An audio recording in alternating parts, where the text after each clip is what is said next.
गुणविकर महाराजांचं रोजन 5 ऑगस्ट. ध्येयच मी अभ्रम. आपण कोण, आपले कर्तव्य काय हे कळणे जसे व्यवहारात जरूर असते, तसेच परमात्मात सुद्धा मी कोण हे कळले पाहिजे. ज्याला मी माझे म्हणतो तो मी नव्हे खास. माझा देह म्हटल्यावर मी त्याहून निराळा नव्हे का. देहाला ताप आला तर मला ताप आला, देह वळला तर मी वळलो असे म्हणतो ही चूक, हाच भ्रम.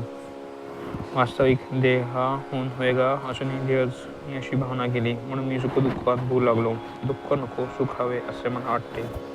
याचा अर्थ माझे मूळचे स्वरूप हे नित्यसुख रूपच असले पाहिजे.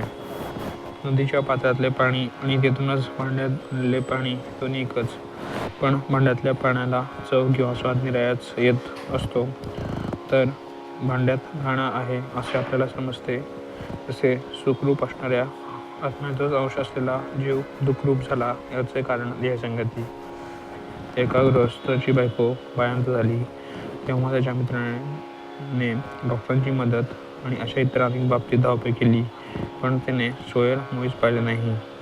त्या मित्राप्रमाणे आपण देहाबाबत वागले पाहिजे. एखादे झाड काढायचे असेल आणि ते पुन्हा वाढू नये अशी इच्छा असेल, तर त्याची पालवी बरोबर खडून काम होत नाही. त्याच्या मुळाला पाणी घालणे बंद केले पाहिजे.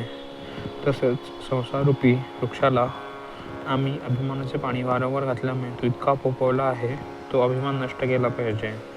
मी कर्म केले हा भ्रम टाकून दिला पाहिजे. खरा करता ईश्वर असताना जीव विनाकारणच मी करता असे मानतो.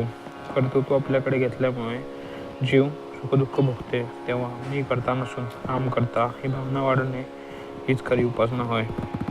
आपल्या आयुष्यात ज्या ज्या गोष्टी घडतात त्या सर्व भगवंताच्या इच्छेनेच घडतात अशी पूर्ण खात्री झाली की मग सुखदुःख ओढत नाही. ज्याची अशी खरी निष्ठा झाली ते निश्चय तेज काही निर्यात असते. अशा माणसाला अचल समाधान लाभते, किंबहुना हे साधुत्वाचे मुख्य लक्षण जाणावे.